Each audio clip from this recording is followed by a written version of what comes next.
Hey guys, Dr. Justin Feldman here, Feldman Physical Therapy and Performance, and wanted to come up with a different video topic today. We're going to talk a little bit about exercising outside in the cold.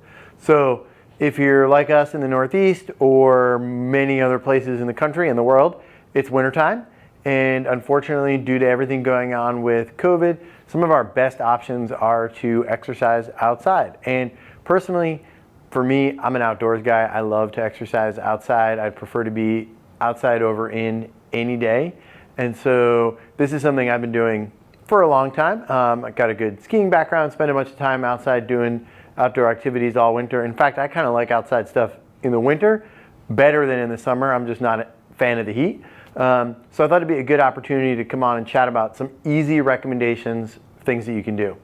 Before we get into all the fun stuff, definitely make sure to go and like this video, subscribe to the channel. We're gonna have a bunch more videos coming out in the next couple weeks with similar topics. We're gonna have some reviews of different devices covering health. So there's a lot of stuff out there about different watches and different things like that and how they do for running and cycling and swimming and triathlon and how their GPS accuracy is. But I'm spending a bunch of time reviewing different devices, and we're gonna talk about how you can pick one that will help you improve your health the best. Good time around New Year's, a lot of resolutions, things going on. So definitely make sure you don't want to miss out on those. Go ahead and subscribe to the channel right down below. So we talk about getting into exercising outside, and the first thing I think that we need to realize is you want to make sure that wherever you are going to do this, you should wear different things driving to your location. If you're not able to walk out of your house and get on to what you're doing, you need to drive wherever you're going cold, right? So you don't want to like put on all your layers, get in your nice warm car, and then you're going to kind of overheat on the way there. Also, if you sweat, right, then as soon as you go out in the cold, that's going to chill and that's going to make you cold. So for me, I will make sure I'm basically, wearing maybe a long sleeve shirt or something like that, and then that's about it. And I just sort of, get in the car and drive to where I'm going.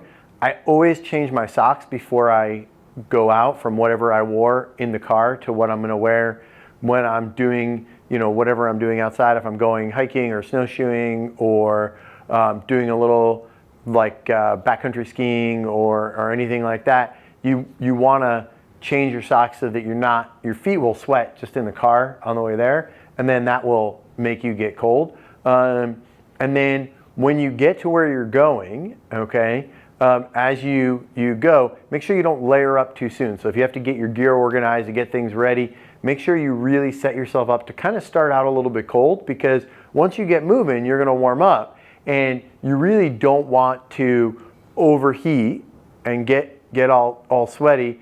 And then as you start moving, you're already overheated, and it kind of messes up your layering scheme, and you'll get chilled, and you'll just be generally uncomfortable the rest of the time, and that takes all the fun out of it. Another thing to think about is hydration. So when you're cold, you're not going to necessarily feel as thirsty as you might when you're hot and overheating. So pay attention to how much time you've been out there, and make sure you're drinking enough water and fluids. Sometimes you don't realize that you're sweating as much as you really are when you're out there in the cold.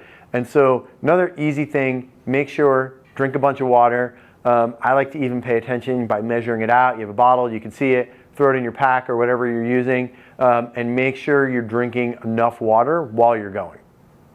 Okay, so we mentioned we don't want you overheating, so layering and how you go about doing it is really, really important.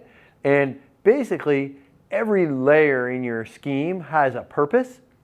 And one of the big rules that I like to follow is you never really want to try and get some sort of layer, some piece that is trying to be like a jack of all trades and do everything, because then it'll kind of not do anything great, and it'll do everything okay. And okay usually means you're cold and uncomfortable, and that's not good. So I did mention before, put your water bottle in your pack, stuff like that. So a lot of times going out especially, when you're working out outdoors in the cold or doing stuff outside, always have a pack or something with you. It's important to have a little bit of extra stuff. You never really know what's going to happen. If you happen to get wet or something like that, the consequences are much more severe out in that kind of a weather, depending on what you're doing. So generally, even if I'm going for a run and I know I might be out for a while, I might throw like a hydration pack or a vest or something on that gives me a spot to put a couple extra things just in case I get wet or something. The last thing you want is getting hypothermic. Also, one of the other things is you're going to come up with all these great layers we're going to talk about, but as you go, you might want to be shedding them as you warm up so that you're not overheating and getting uncomfortable. It starts to negatively affect your performance and the fun that you're having. And so by having a pack, you have somewhere to stash all that stuff. So first thing I want to think about is you want the closest thing to your skin when you're layering to be something that is wicking. So this could be anything, whether it's a t-shirt or a long sleeve shirt or something, but so it should be light. You can't really quite see this, right? But nice and light, thin, porous. Any of these tech fabrics or any of these things are great. This one's long sleeve, but you could easily, if you're going out in the cold, doesn't matter. You can have a short sleeve shirt on, that's fine. But that's sort of what you want to be the closest thing to your skin. And the idea is that's going to wick the sweat away from your skin and get it away from your body so it's not sitting right on you. Then, as far as staying warm goes, we want to go right into like a base layer, okay? So this is something that is going to be a little bit thicker, but it's not going to be really heavy thick, right? You don't want like a big wool sweater or something like that. Generally, we want it to be tight fitting, okay? Because that is going to help with the warmth. This is something that sort of will help with the wicking a little bit, but it's going to also be the first layer that starts to keep you warm. And for me, if I'm outside 30, 35 degrees, this is basically where I end it. That's about all you need right there, is something to wick it away and some sort of base layer, and that will generally keep you pretty warm. If you're going to be out for longer, maybe you're not going to be working up as much of a sweat based on what you're doing, or it's a lot colder outside, right? Then on top of the base layer, you want an insulating layer. And so this could be a couple of different things. I have here, this is one of my favorite insulating layers. It's just a craft vest with like a Permaloft inside of it. And so you're just looking for something that is going to insulate you. This tends to be really, really warm. I mean, this is something, I will overheat in if I run. I like this vest a lot because the back of it is not insulated, and so it gives a spot for some of your body heat to escape. But the front has the Permaloft stuff, and that helps a lot with sort of retaining your body heat and keeping it in. Now, we kind of go from there, okay? And then over, if you need, right, over whatever you're using as your insulating layer, we like to use something that is basically going to block the wind, okay? So this is basically paper thin, okay? This is not, designed to provide warmth or anything like that. It's just going to keep the wind away from me, and it helps to shield from the wind. And this really, really makes a big difference. Anybody knows you're outside in the cold and it's windy, you freeze. You get so much colder. And so this wind blocking layer is really, really important. I think a lot of times people will try to get something that is insulating and wind blocking, and it just doesn't work as well. And the other side of it is you don't have the opportunity to take one off. So you could play around while you're out there. If you start to warm up a little bit and you say, okay, I'm going to take off this vest, but I might throw back on this wind blocking coat because it just helps keep the wind away, and that's really all I need. And so if I'm out for a hike or snowshoeing and I start to really get warm, I'll take off the insulating layer, but I'll keep the wind blocking thing on. This tends to also be just a little bit more like water resistant, so if it's snowing outside or something like that, it keeps all your clothing from getting too wet. Now, we're talking about, right, if we're talking going hiking, snowshoeing, a lot of times these cold weather activities involve mountains or hills or up and down. They also involve a lot of changing weather conditions. So what I want you to think about is pack extra layers for your return trip, all right? So you might want an extra one of everything, okay? For example, if I go, let's just say I go backcountry skiing, or even if I just, skin up a ski mountain and I want to, skin up and ski back down, I want a whole different set of each layer for the return trip so that I don't get really, really cold. Okay, you're going to sweat. All that stuff is going to be wet. It's going to be grossly wet because it's drenched in your sweat. But you want to get that stuff off as soon as you get to the top of the mountain, or if you're out for a trail run and you're going to take a little break when you get somewhere or whatever, you want to get out of those wet clothes, okay, and into dry ones. And so if you have another set of everything, you could just take all the stuff out of the pack, relayer up, throw the other stuff back in the pack. And then I like to have one extra really warm layer, okay? This is sort of like a Patagonia Permaloft coat, okay? But it's really, really light, okay? Packs up really easily. I could probably fold it into a nice small ball and just fit it in the palm of my hand, okay? But this is easy to throw into a pack, and especially you get where you're going.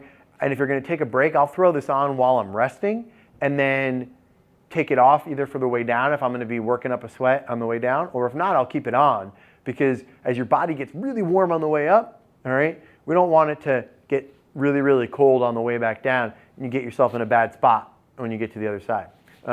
So when it comes to layering, bring extra layers, change, okay? Don't be afraid to stop in the middle and just keep constantly reworking and changing your layers. Not only will it make you more comfortable, but it's much safer, and it'll make the whole experience much more enjoyable. Okay, last thing we have to talk about is gloves, hats, and all those accessory things you could use to layer with. Big thing, like all the rest of your layers, bring extra. It's easier to have it, right, and not need to use it than to need it and not have it. So they're little, they don't take up a lot of space. Bring extra with you. You never know, you might come across somebody wherever you're going who doesn't have enough or something, and then you could be that like super amazing person that comes in and saves the day with an extra pair of gloves or an extra hat. I would say, your hat, like I will use a hat, and that's one of the first layers that I will shed when I start to get warm. Lets a lot of your body heat escape out of your head, but it's also a really good thing when you get where you're going to throw back on really quick, and it helps keep some body heat in so you don't cool off too quickly. These little like neck gaiter buff things, these are super versatile. Obviously now with COVID, they act as sort of like a face covering, but it's something that can, keep you warm, and also act as like a hat or a thinner layer hat. You could pull it up over your head, especially if you get in the wind. Keeping your face covered and keep you shielded from the wind can be really, really comfortable. Gloves, I love these. These are these craft gloves that go from a mitten into a glove, and this sort of goes over it. So this is great because start off with a mitten, and then you can basically peel that back and you won't really, really overheat. Same thing, depending on what I'm doing, I'll pop these off, throw them in a pocket, throw them in a pack, and then re-add them for the way back down. But definitely not something where you want to go out there without it and then need it. And I always, I'll bring an extra pair just in case, stick my hand in snow or something gets wet, who knows. Wet stuff in the winter when you're cold just doesn't work, and it's not comfortable at all. So definitely make sure, pack extra, and that's one of those things you definitely don't want to forget. Okay, thank you so much for watching. Please, I'm sure that there are things that we forgot. I'm sure that people have their own tips, their own things that have worked great for them over the years, and so we want this to be a great resource. So go ahead below, drop a comment with what I didn't talk about, or what your little inside tip is, what you like to do, and it'll be a great resource for everybody else. And make sure to like and subscribe to the channel so you get all the different updates, and we're really looking forward to some of the wearable device things we have coming out over the next couple of weeks, so I think you'll like those. So make sure you subscribe so you don't miss them, and have a great day.